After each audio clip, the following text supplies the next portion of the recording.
I know it's kind of a weekly thing, but with Max and Colton, Yeah. or what's their status? Yeah, day to day. I mean, both coming along. We'll see with Colton a little bit more today, hopefully.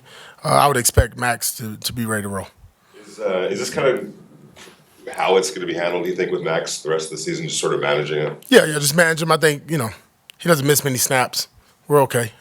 He understands the defense well. It's really about managing the player, making sure we take care of his health first and don't have anything that can happen to him that can be significant after the season.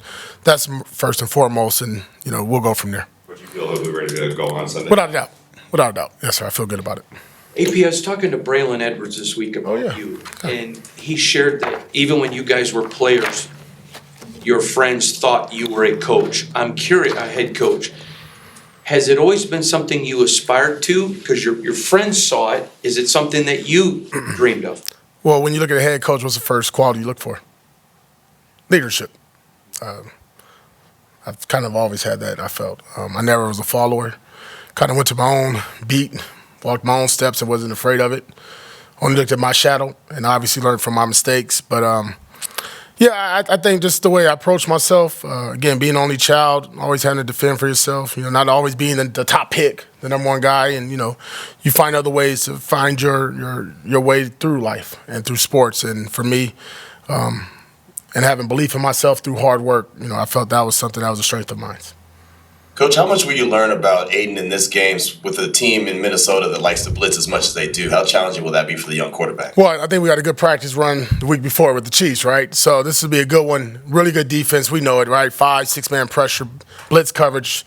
Great job disguising. We've talked enough about that.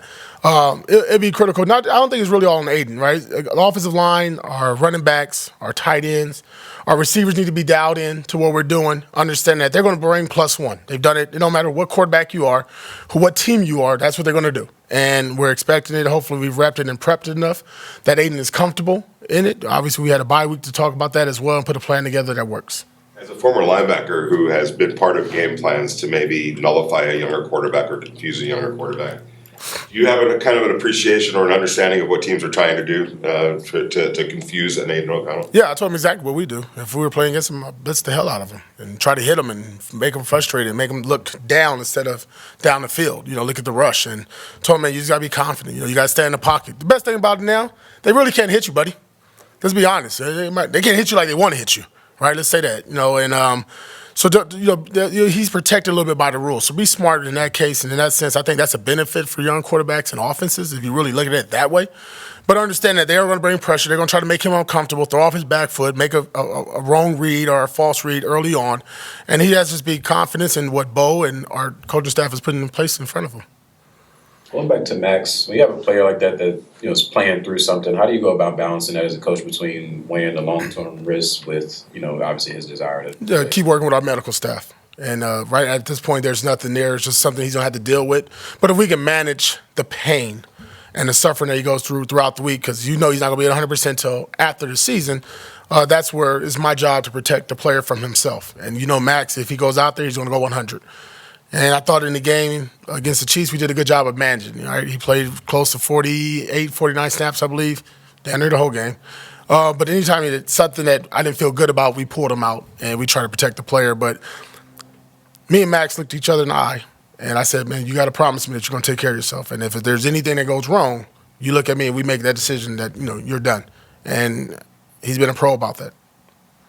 Your offensive lineman early on talked about enjoying having you in the room. Are you still spending significant time in there? Oh, they do? They like me in the room? I couldn't tell you. No. Those are, I like being in there. First of all, just being in the O-line room is different. I don't think I've ever spent this much time in my life in the offensive line room. It's different characters, different personalities, different coaching style. It's different. It's different. That's a different group. But it's fun, man. And I knew right away when the transition happened that was a group I needed to spend the most time with, to change their identity, their mindset, to let them know that I appreciate what they're doing, to let the coach know I appreciate what he's doing as well, and that this is the style of play we're going to play going forward. And I know big guys like to go forward first. And that's our mindset. Obviously, as you've seen, we're going to run the ball. We'll do other things, and we got an opportunity to throw it, we'll throw it. But that's the mentality of most offensive linemen, right? They want to hit somebody in the mouth first. We want to be the guys that swing first. When you look at a player like Justin Jefferson and you're starting a game plan, like how much do you hone in on somebody with his exceptional abilities? Yeah, I mean, elite talent, right? You know, what number you want to put him at? I don't know, 1, 2, or 3, but he's in one of those, right? And it's a challenge. You know, the sad part about it, he hasn't been playing. And I say that's for the game of football, right? When you have an elite player, you want to see it. You want to watch him. And he's only played in 5 games, and he's been out, and now he's back, and he's well-rested, full go, right? He's not even on the injury report no more. So we're going to get the best, number 18. We expect the best from our players as well. Great challenge for our young corners, right? Jack Jones and Amik and Nate.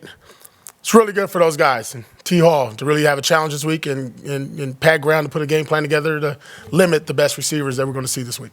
Coach, when you look at a player like Amir Abdullah, can you just talk about, the spark that he provides on special teams as well as in the running back room and kind of, how he sets the tone for the rest of the team? Well, I'm glad you talked about him because here's a guy, one of the first guys down there on kickoff, on special teams going down there. Huge tackles. I don't know if he has 10-plus tackles on special teams, which is a good year for a special teams player. But just his physicality, you look at him, you wouldn't think nothing about that, right? But one of the stronger players, he plays with that chip on his shoulder. He's very dynamic. And then in the passing game for us on third down, his ability to make plays. And obviously we got to keep working on that and growing that role for him as well. But I just appreciate the selfishness. Here's an elite running back, a guy that can really change the game probably for most teams, and he has to take a step back because we have one of the best running backs in our room.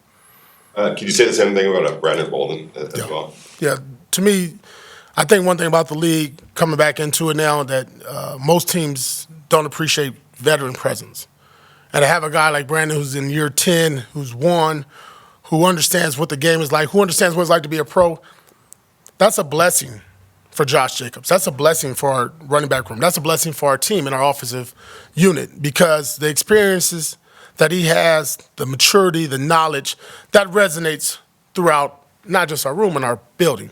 And he has that calming presence about himself that, listen, when things are going right with Josh, just look on the sideline, look on the bench. They're sitting right next to each other. And that's really beneficial for us. And obviously he does a really good job for us on special teams.